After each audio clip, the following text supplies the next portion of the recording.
About 10 years ago, I was recently divorced and living alone in a one-bedroom apartment. The place was clean and the rent was decent. One of those places that had a doorman. I felt safe here. I was alone and loving it. I focused on my career and not on my clingy ex-husband. Things were finally looking up for me.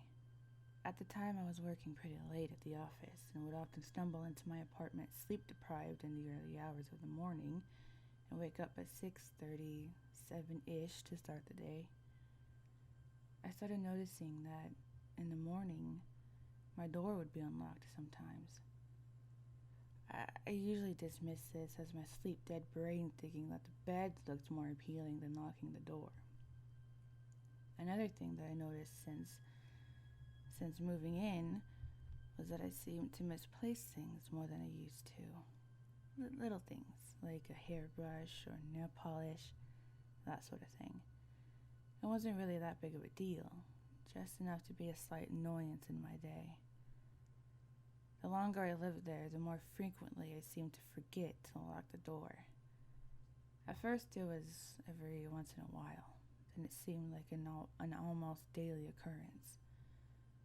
More things went missing, things like pictures, shaving razors, and more disturbingly,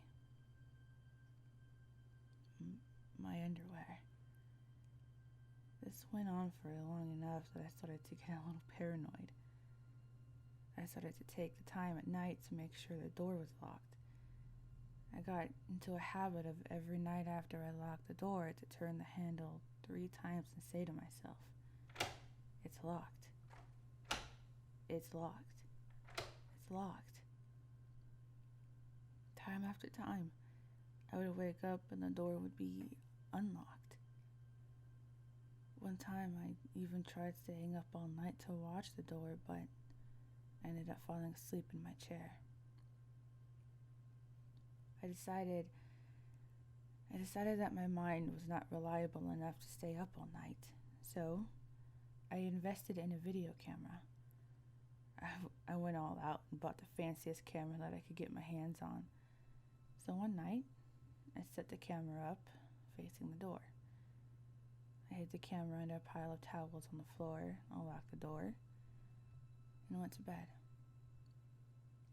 When I woke up, my apartment looked normal. Nothing missing that I could see. I decided to check the tape. Fast-forwarded through hours of footage, not seeing anything. I was just about to give up when I noticed the handle of the door jitter. Then it slowly crept open. A figure slid through the half-open door and walked towards the camera. It paused, looked around as if it was listening for something. Then my neck started to rise. I was staring directly into the face of the maintenance man of the building. I could see those big, thick glasses and curly hair. I had no doubt who it was. I played the tape a little more. He looked comfortable as he walked around the apartment. Then he turned and walked towards my bedroom and out of view of the camera. I didn't know what to do. Sobbing, I called the police. I tried to explain over the phone, but couldn't. Soon enough, 2 officers arrived at my doorstep. I told them everything and showed them the tape. I remember seeing the blood drain from their faces. They promised me that I was safe and that they were going to get this guy. I needed to lay down, but didn't want to be alone. One of the officers offered to stand outside my apartment door as I took a nap. As I was laying in bed, unable to sleep, but too drained to move, something something kept nagging at me. I laid there for a few minutes, tossing and turning, unable to get comfortable or rest. My mind was racing. Then a realization slowly washed over me and chilled me to the bone.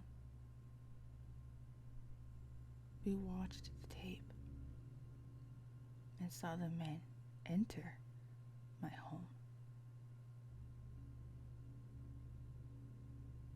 But we never saw him leave.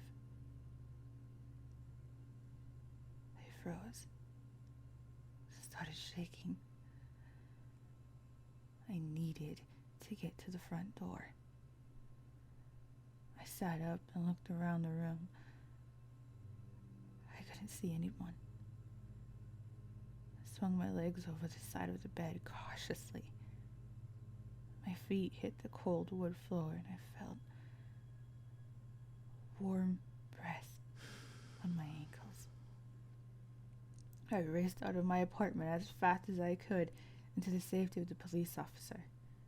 He called for backup and they found the man under my bed, clutching a knife and a Polaroid camera. To this day, I cannot sleep alone.